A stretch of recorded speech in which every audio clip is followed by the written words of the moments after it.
we're also living in a grown-up world. Will a strong statement, President Obama supposedly made a strong statement. Nobody heard it. That statement was not acceptable.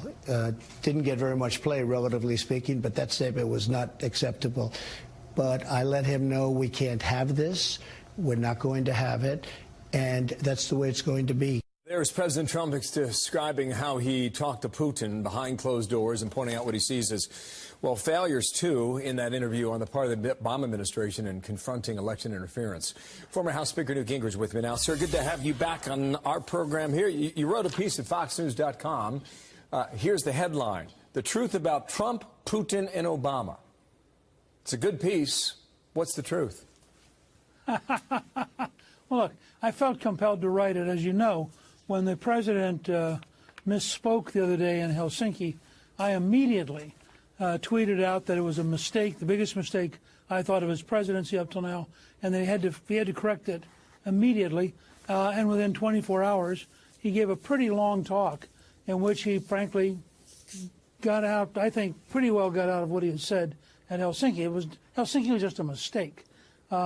He was too enthusiastic.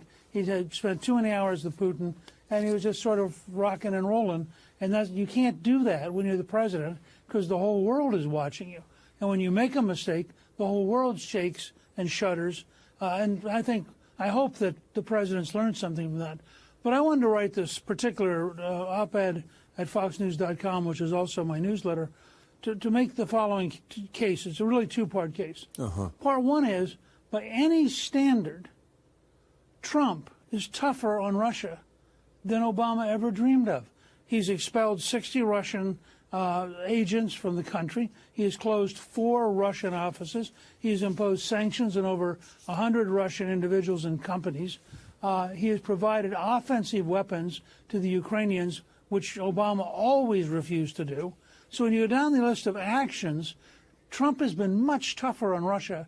And he also, by the way, and NATO said, increase the amount of spending, whose only purpose has to be to have a stronger NATO to contain Russia. He then said to Merkel, the Chancellor of Germany, exactly correctly, don't buy natural gas from Russia. You're giving them hard currency. No, all of those are steps to weaken and constrain Russia as a country. And I think in that sense he gets a bad rap. But the other side is the Obama people who have been the harshest, Brennan, for example, who used the word, I think, traitor or treason, Jim Clapper, who was the director of national intelligence, Comey, who basically said nobody can be vote Republican and be a patriot in one of the, I think, nuttier tweets of the year. All of these guys failed. They were the people responsible in 2016, not Donald J. Trump. He was a candidate. They were in charge of our national security. They failed, and they're now hysterical in trying to get us to look at Trump rather than look at them. It was their failure. They didn't do their job. And I think whatever the Russians got away with was because of the weakness of the Obama administration. You also offer a prediction. You think Helsinki will be seen as an aberration, meaning the press conference itself and its appearance. It's had a lasting impact on a lot of... I mean, it's created quite an impression. Sure. So how then is it an aberration from this point forward?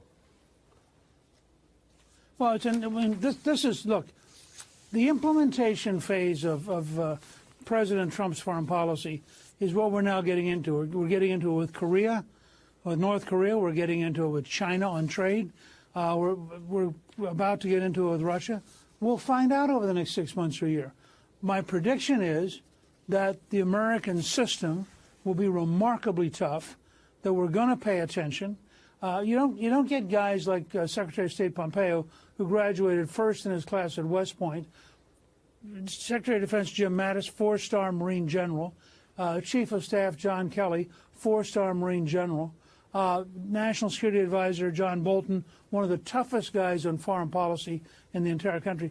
These guys aren't going to get together to drink the Kool-Aid and pretend either that the North Korean dictator or the Russian dictator are nice guys. And I think the president overall, this is my guess, the president's going to keep implementing policies which are tougher and tougher and tougher. Now, we'll find out, but I think that Trump is a guy who likes to be friendly. He likes to be positive. But he didn't get to be a billionaire by being stupid. He also knows how to make sure whether or not you're delivering on the contract. Mm-hmm. A lot of those people you mentioned were in the front row on Monday as well. Sir, it's great to have your insight. Check out the read online right now. Newt Gingrich, thanks. We'll talk again real soon.